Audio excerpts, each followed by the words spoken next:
Hello बच्चों, let's the question. A tube closed at one end and containing air produces, when excited, the fundamental note of frequency 512 Hz. If the tube is open at both ends, the fundamental frequency that can be excited is in Hertz.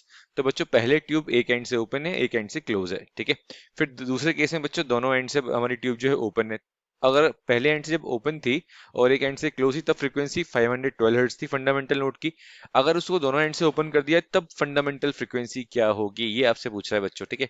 तो आपको basic सी दो condition clear होनी चाहिए, both and open और one and close और one and open. अगर ये दो कंडीशन क्लियर है तो आप इजीली इस क्वेश्चन को सॉल्व कर सकते हैं बच्चों। तो हमारा की कंसेप्ट हो जाएगा बच्चों, और की कंसेप्ट इज, फर्स्ट कंडीशन बोल रहा है बच्चों tube closed eight one and, ठीक है, क्लोज एट वन एंड, ठीक है। तो इस केस में बच्चों कुछ हमारी जो वेव है वो इस टाइप से बनती है, और यहाँ पे सपोज करिए लेंथ एल मान लिया आपने, और ये लेंथ जो होती है बच्चों लैम्डा के टर्म में होता है L by four, sorry wave length upon four.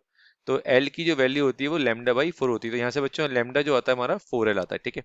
ये कंडीशन हो गई tube close eight one and.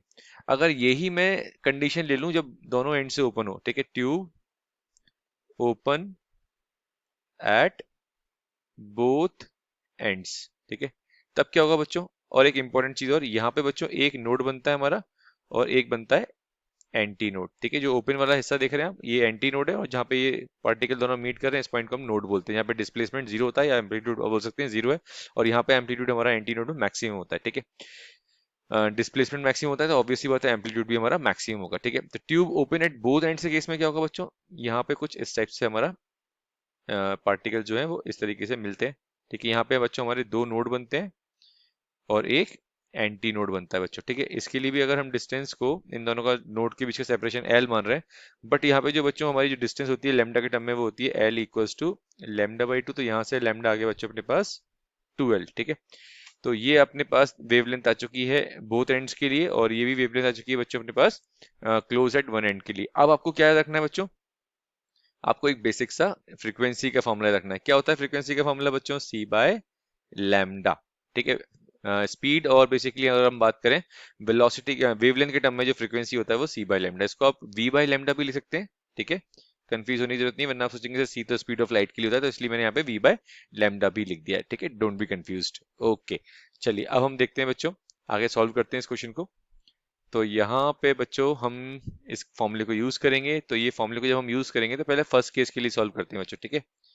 तो फर्स्ट केस के लिए हो जाएगा बच्चों frequency equals to C by lambda, where एक काम करते हैं, मैंने v बोला है तो v के टर्म में लिखते हैं वरना आप कंफ्यूज हो जाएंगे अगेन। तो ये हो जाएगा बच्चों v बाय लेमडा, और v को हम अभी v से ही रिप्रेजेंट कर रहे हैं, और यहाँ पे जो लेमडा था बच्चों फर्स्ट केस के लिए वो 4l था, फर्स्ट केस मतलब क्लोज एट वन एंड के लिए, ठीक है।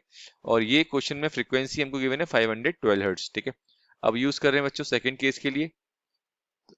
सेकंड केस के लिए क्या होता है देखते हैं। तो सेकंड केस के लिए बच्चों हमारे पास आ जाएगा न्यू डैश रिप्रेजेंट कर रहे हैं, ये हो जाएगा v बाय लेमडा डैश, ठीक है। इसको मैं लेमडा डैश से रिप्रेजेंट कर रहा हूँ, तो ये हो जाएगा v अपॉन सेकंड केस जब दोनों एंड्स ओपन थे तब हमारा जो लेमडा आया था लेंथ के टर्म में कितना आया था, 12 आया था, ठीक है।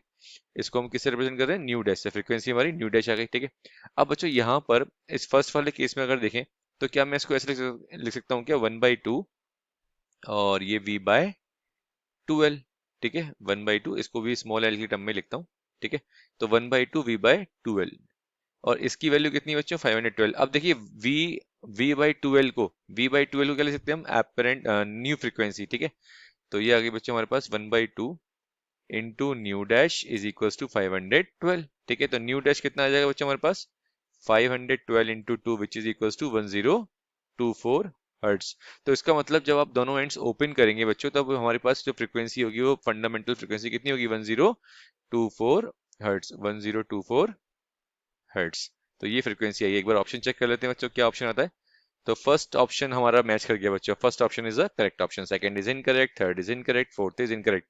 तो बच्चों हमारा करेक्ट ऑप्शन हो गया फर्स्ट।